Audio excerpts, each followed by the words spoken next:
영화에서는 주인공이 기적의 힘을 빌어서 잘못된 일을 바로잡거나 하지 못했던 말을 한다. 그러나 현실에서 그런 후회는 평생 극심한 고통으로 남는다. 할리우드 영화에서처럼 기적이 일어나거나 타임머신을 타고 과거로 돌아가 잘못을 다시 바로잡을 수도 없기 때문이다. 안타깝게 놓친 기회들, 다른 사람에게 상처가 되는 행동을 했거나 꼭 해야 할 말을 미처 하지 못한 것은 아무리 오랜 세월이 지나도 깊은 후회로 남는다. 시인 존 그린리프 휘티어는 그런 후회를 이렇게 표현했다. 말로나 글로나 가장 슬픈 말은 그렇게 되었어야 했는데 이다.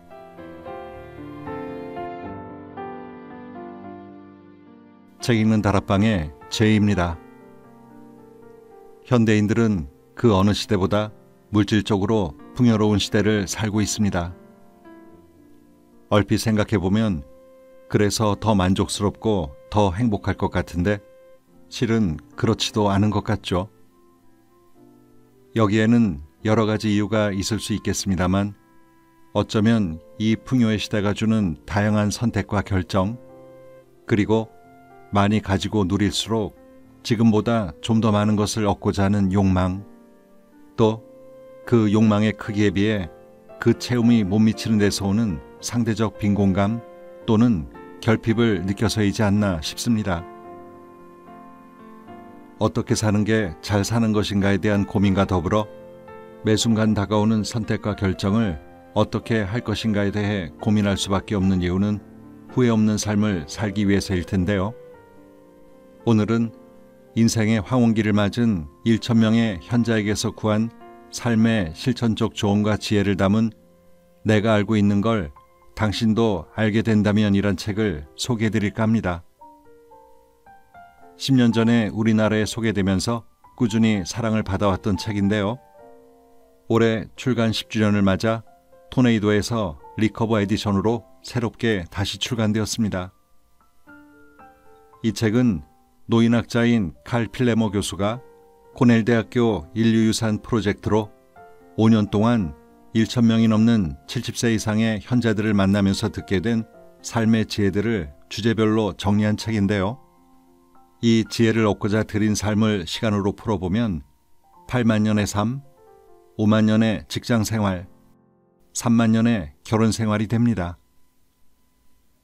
이 다양한 삶을 통해 인생에서 무엇이 중요한지를 정리한 책이라 할 수 있겠습니다. 이 인생 선배들의 경험을 통해 얻은 삶에 대한 성찰은 복잡하고 다양한 욕구를 지니며 살아가는 현대인들의 고민을 해결하는 데 많은 도움을 주리라 생각해서 이 책을 소개해드리려고 합니다. 이 책은 6가지 주제로 그 내용을 분류했는데요. 첫 번째 주제는 결혼, 그 다음으로는 좋아하는 일을 찾고 성취하는 방법, 육아에 대한 조언, 두려움 없이 건강하게 나이를 먹는 법, 살아가면서 정말 후회할 일들을 피하는 법, 그리고 마지막 주제는 피할 수 없는 상실이나 아픔에도 불구하고 어떻게 살아야 행복하고 만족스럽게 살 수 있는가입니다. 오늘은 이 가운데 함께 나누고 싶은 글을 부분 발췌하여 소개해드리겠습니다. 그럼 책 속으로 함께 들어가 보실까요?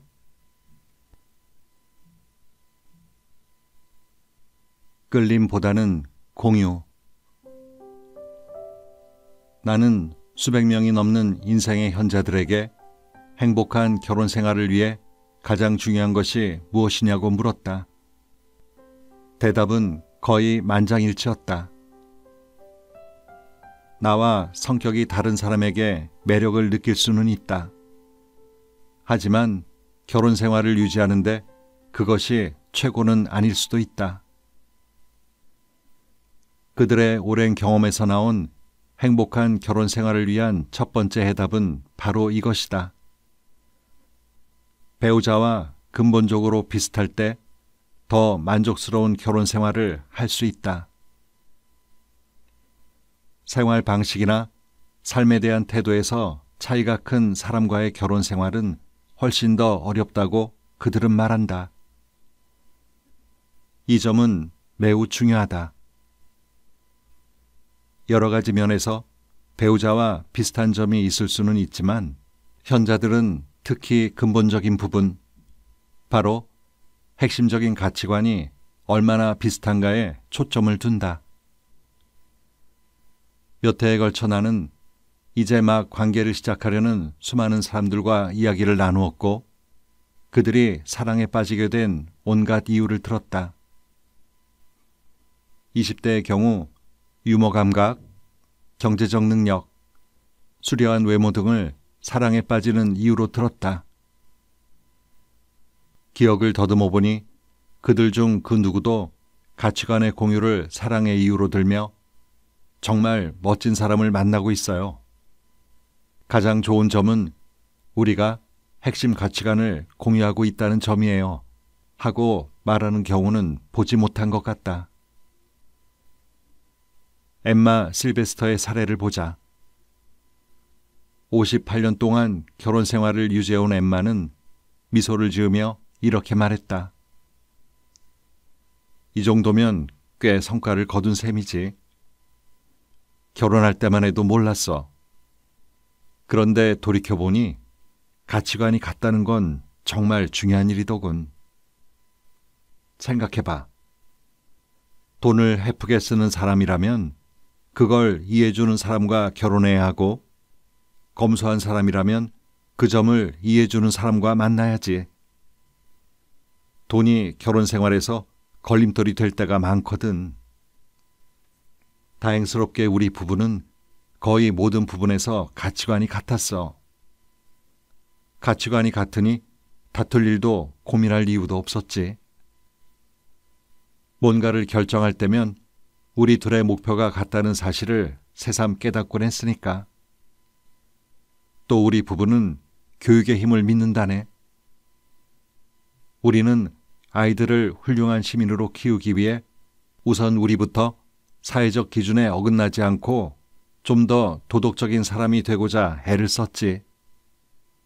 그리고 경제적인 부분에서도 책임감 있는 사람이 되려고 노력했고. 여기서 눈여겨볼 것은 다툴 일도 고민할 이유도 없었다는 대목이다.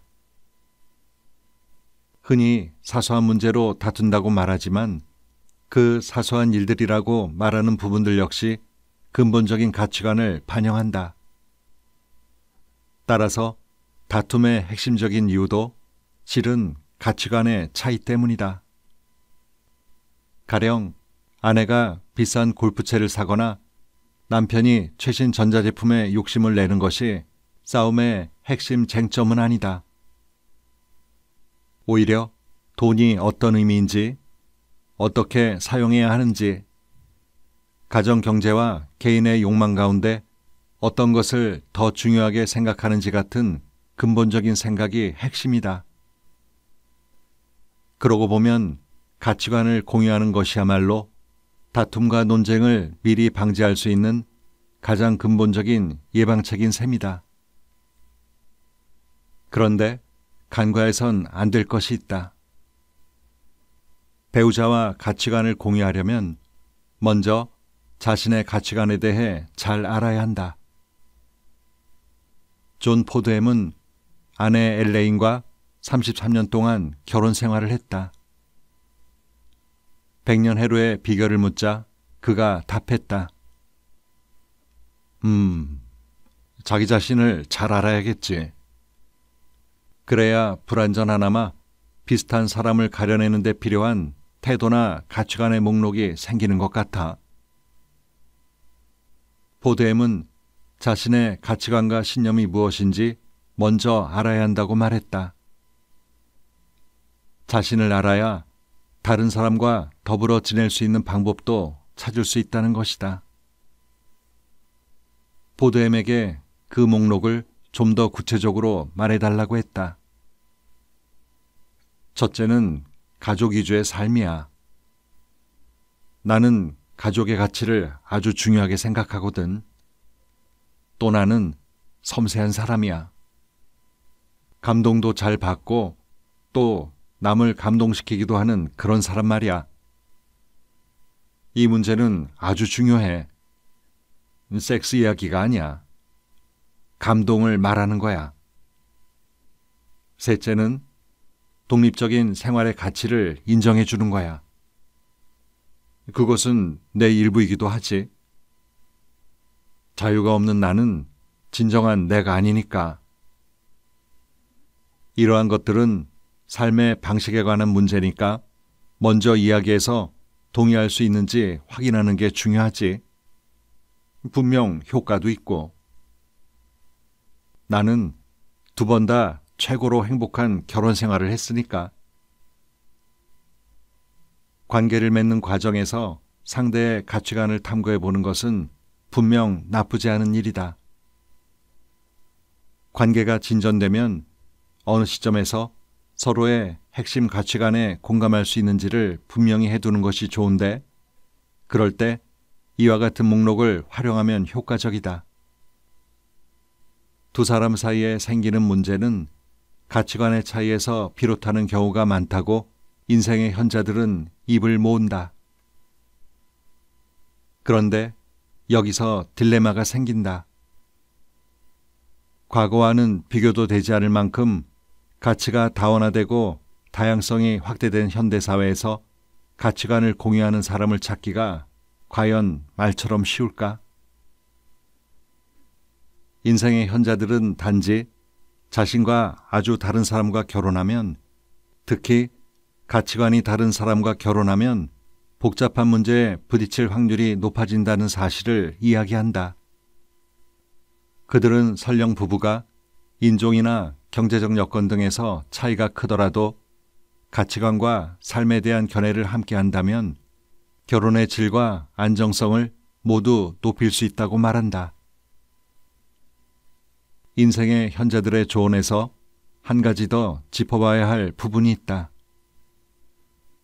언뜻 보면 그들은 배우자가 비슷한 경우가 아니라면 결혼이 지속되기 힘들다고 말하는 것처럼 보인다. 그렇다면 결혼한 후 배우자를 변화시킬 수 있다고 믿는 것은 어떨까?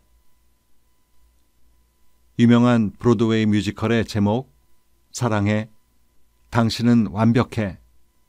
그런데 좀 변했으면 좋겠어. 처럼 말이다. 인생의 현자들은 그런 일은 아예 꿈도 꾸지 말라고 못 박는다. 결혼을 하면서 배우자를 변화시키겠다고 마음먹는 것은 어리석은 짓이며 결혼하기도 전에 관계가 파탄에 이를 것이라고 조언한다. 티나 올리버의 결혼 생활은 풍요로웠다. 행복한 결혼 생활을 47년 동안이나 유지했을 뿐 아니라 5명의 자녀들도 모두 결혼해서 하나같이 잘 살고 있다. 티나는 젊은 사람들과 함께 봉사활동을 하면서 그들이 연애를 하고 관계를 이어가는 모습도 많이 봐왔다. 티나는 인터뷰를 하러 간 우리 팀의 한 젊은 여성에게 남자친구가 있는지, 결혼할 생각은 있는지 물었다. 그 여성은 이렇게 대답했다. 남자친구는 있어요. 그 사람과 결혼할 수도 있겠지만 글쎄요. 아직은 확신이 들지 않아요. 그러자 티나가 대답했다. 확신이 들지 않으면 하지 마. 그 사람을 바꾸지는 못해. 그 사람이 사는 방식이 마음에 들지 않는다면 결혼은 꿈도 꾸지 말아야 해. 그 사람은 바뀌지 않을 테니까. 그 사람은 최소한 20년 이상 그렇게 살아왔어. 결혼하고 나서 사람이 바뀌는 경우는 아주 드물어. 변했으면 하는 부분이 있는 상대라면 결혼 전 숙고해 봐야 한다. 신혼여행을 떠나면 이미 늦다. 만약 그 사람이 변하지 않는다면 2 사람의 관계가 어떻게 될지 자신에게 물어보라. 사람은 변하지 않는다. 상대가 변하기를 바라는 것보다는 스스로 변하는 것이 쉽다. 결혼은 그 자체로도 충분히 어려운 일이다. 그런데 하필이면 견딜 수 없는 태도나 행동을 하는 상대를 골라 결혼 생활을 더 어렵게 만들 필요가 있을까? 상대를 변화시키겠다는 마음가짐으로 관계를 시작한다면 이미 잘못된 길로 들어선 것이다.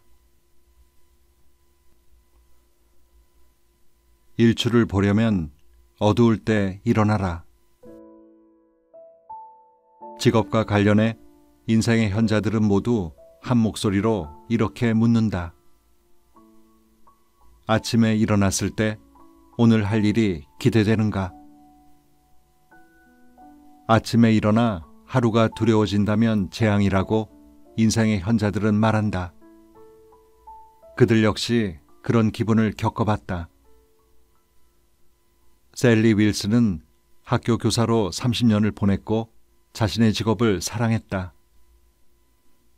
그녀의 충고를 들어보자. 무엇보다도 재미있다고 생각하는 일에 관심을 쏟아야 해. 내 주변에는 관심도 없으면서 돈을 많이 벌 수 있는 분야라는 이유로 직업을 택한 친구들이 많았어.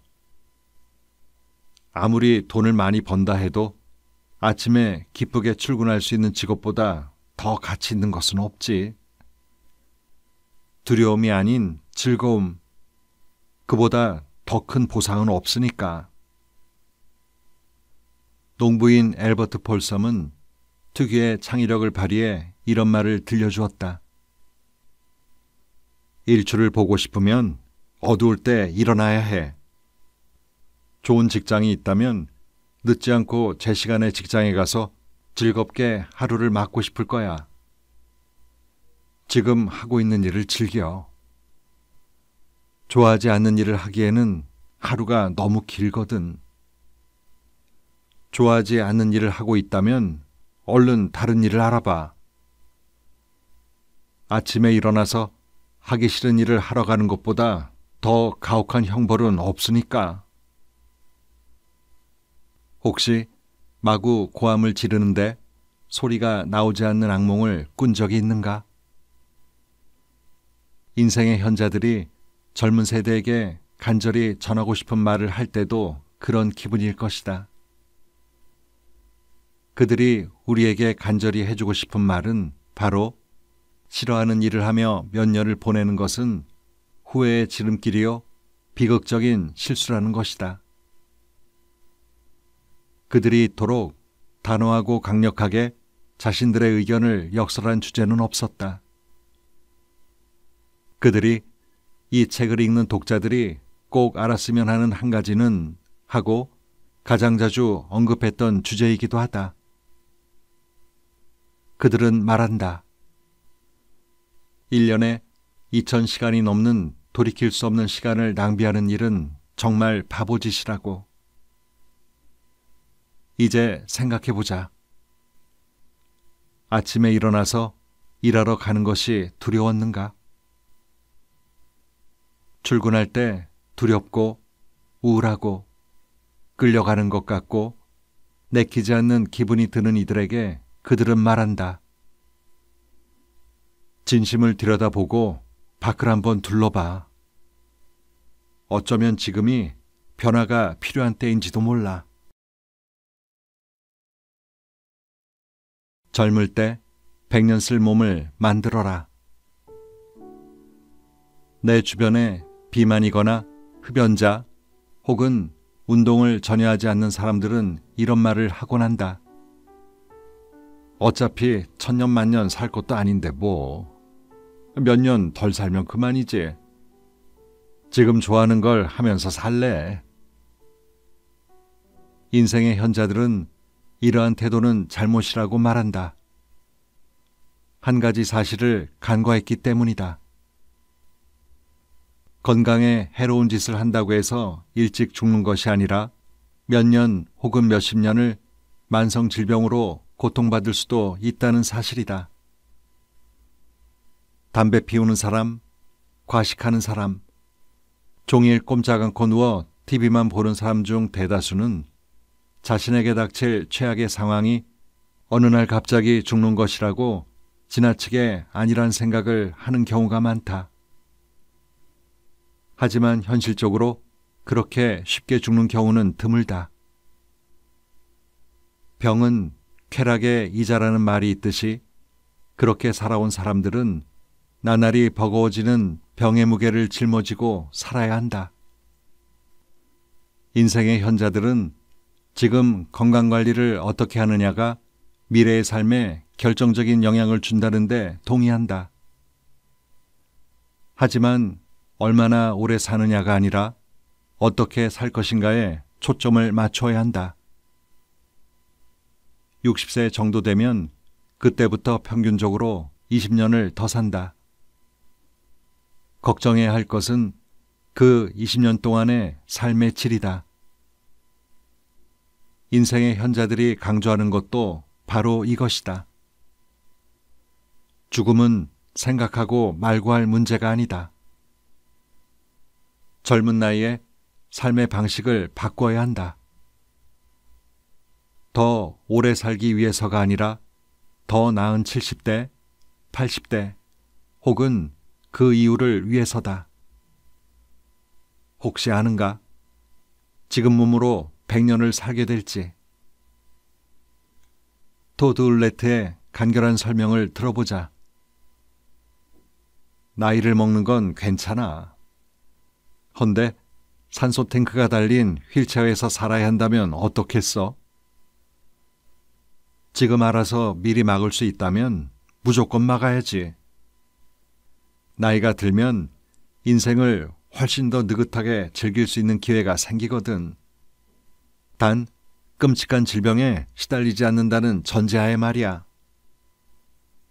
건강을 유지할 수 있다면 어떤 노력이라도 해야지.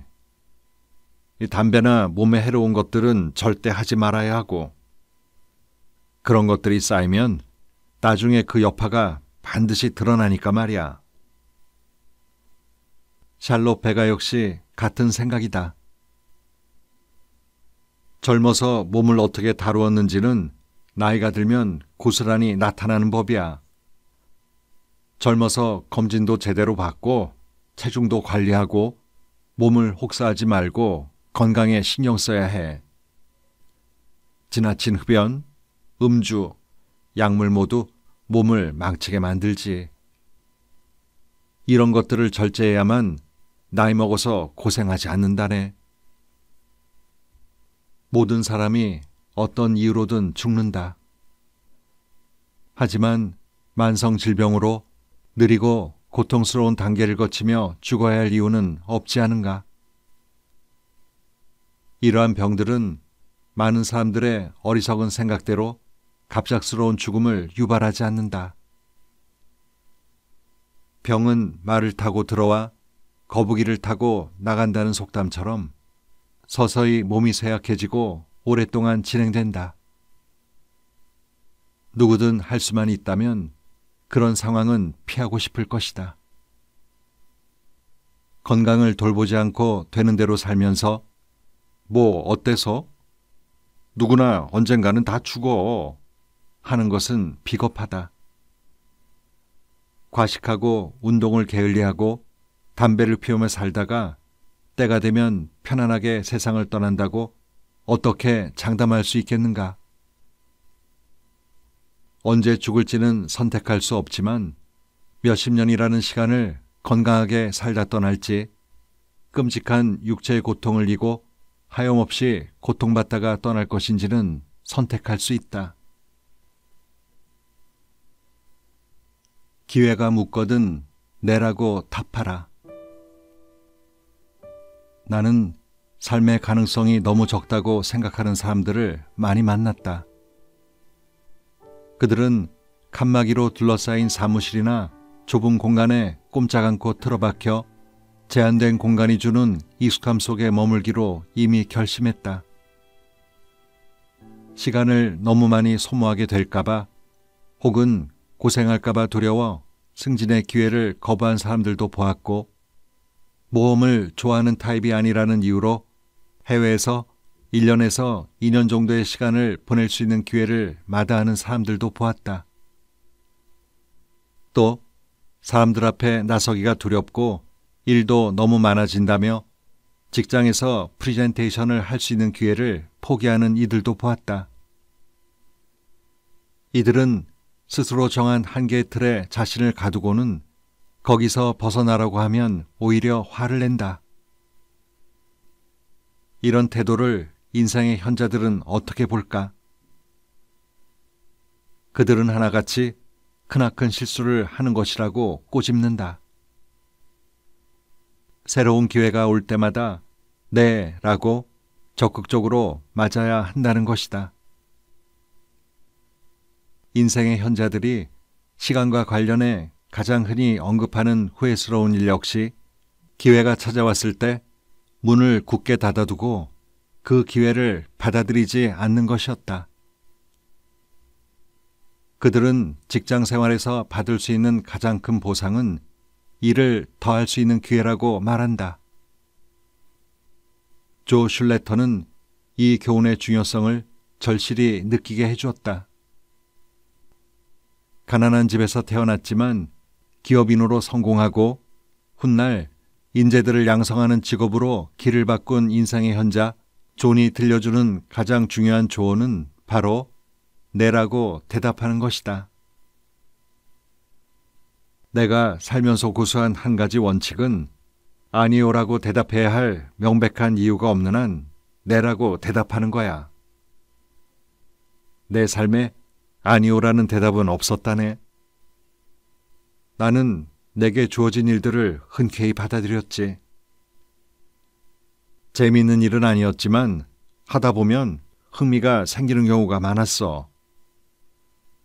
네라고 말할 때 기회가 온다네. 하지만 그 기회가 2번씩 오는 경우는 많지 않지. 이 긍정의 원칙은 이 일을 하겠습니까? 하고 묻는 사람이 있는 곳이면 어디든, 직장이든 봉사활동을 하는 곳이건 다른 곳이건 어디라도 모두 해당되지. 좋아, 해보자 하고 받아들이는 거야. 새로운 일은 하고 싶지 않은데 라고 생각하는 순간 삶은 지루해져. 자격이 없다고 생각해서 망설여서는 안 된다네. 나 역시 내가 자격이 없다고 생각했지만 그냥 받아들였던 일들을 얼마든지 떠올릴 수 있네. 누구든 새로운 일을 통해 또 다른 무언가를 배울 수 있고 여러 가지 방식으로 보상받을 수도 있어. 아니요, 못하겠는데요. 혹은 하고 싶지 않은데요. 라고 말하는 사람은 많은 것들을 놓치기 마련이지. 삶은 모험이야. 모험을 하려면 먼저 네 라고 대답해야 한다네. 살다 보면 대부분 선택의 여지가 없는 상황에서 전환점을 맞게 된다. 그 선택이란 머무를 것인가, 더 나아갈 것인가 같은 문제가 아니다. 주로 직장에서 무언가 새로운 일을 할지 말지 결정하는 경우가 많다. 새로운 책임을 지게 될 기회이자 낯선 사람과 낯선 곳으로 가게 될 기회 말이다. 앞에서도 여러 가지 지혜를 들려주었던 엘버트 폴섬은 정말 놀라운 사람이었다. 농장주인 그는 자신의 사업을 여러 분야로 확장했다. 지금의 성공에 이르기까지 수도 없이 많은 장애를 만났고 그로 인해 고통도 겪었다. 직원들을 위협하는 해고나 규모 축소 같은 것이 아니라 농장의 존립을 위태롭게 하는 자연재해나 화재 같은 것들 때문이었다. 현재는 일선에서 물러난 후 비상근직으로 편안하게 사업에 관여하고 있는 그는 자신의 경험을 회고하며 이렇게 말했다. 나는 정말 멋진 삶을 살았다네. 운도 따랐고 건강도 좋았고 말일세. 내게 어마어마하게 중요한 충고를 해달라고 했나? 하나 말해줌세. 어느 날 잠을 깊이 들지 못하고 꿈을 꿨어. 그러고는 아침에 일어나 시를 썼다네. 내가 시인이라고 생각은 안 하네만 나는 내가 쓴 시를 복사해서 손주들에게도 하나씩 나눠줬지. 한번 들어볼 텐가? 그는 잠시 숨을 고르고는 시를 읊었다. 다음은 그 시의 일부이다. 만약 네가 할아버지, 난 앞으로 어떻게 하면 좋죠? 라고 묻는다면 뭐라고 대답해주면 좋을까? 찬란하게 달렸던 눈부신 경주 이야기를 해줄까? 아니면 숨가쁘고 고통스럽고 두려웠던 경주 이야기를 해줄까? 삶이 너에게 건네주는 역경과 시련, 그리고 땀. 그래도 용기를 얻을 수 있겠니? 불리한 패를 쥐고도 2배로 내기를 걸 수 있겠니? 중대한 시점에서 위험을 무릅쓴 인생의 현자들은 삶을 회고하면서 매우 만족스러워했다. 그에 반해 기회가 왔을 때 도전하기보다는 안주하거나 포기했던 이들은 뒤늦게 자신의 선택을 후회했다. 이는 우리 모두가 마주하는 실존적 딜레마다. 한꺼번에 2길을 모두 갈 수는 없다. 어느 지점에서는 결정을 해야 한다. 가지 않기로 한 결정도 결정이다. 로버트 프로스트는 가지 않은 길이란 시에서 노란 숲속에 2갈래로 난 길을 만나 선택을 해야 하는 여행자의 시각으로 이러한 상황을 아름답게 묘사했다. 프로스트의 시에 나오는 여행자와 마찬가지로 우리도 반드시 하나의 길을 선택해야 한다. 그리고 이렇게 말하게 될 것이다. 그리고 똑같이 아름다운 다른 길을 택했습니다. 그 길에는 풀이 더 있고 사람이 걸은 자취가 적어 아마 더 걸어야 할 길이라고 생각했던 게죠.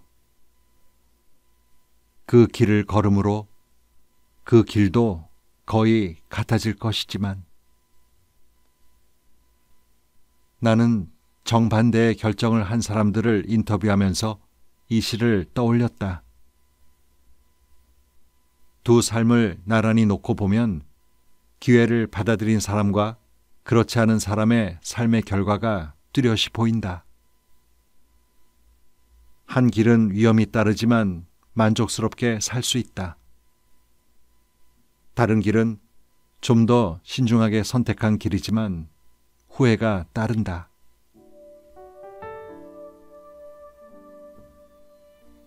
어떻게 사는 게 잘 사는 걸까? 이 질문에 답이 있을까요? 그리고 그 답을 찾았더라도 모두에게 다 맞는 정답일까요?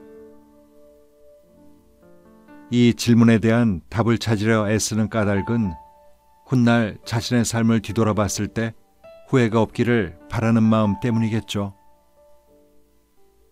그렇게 되었어야 했는데 우리는 아직 살아가고 있는 중이기에 우리의 지금을 지나본 현자들의 이야기에 귀를 기울인다면 이 슬픈 말을 되뇌이며 후회할 일이 좀 줄지 않을까요? 오늘도 좋은 하루 보내세요.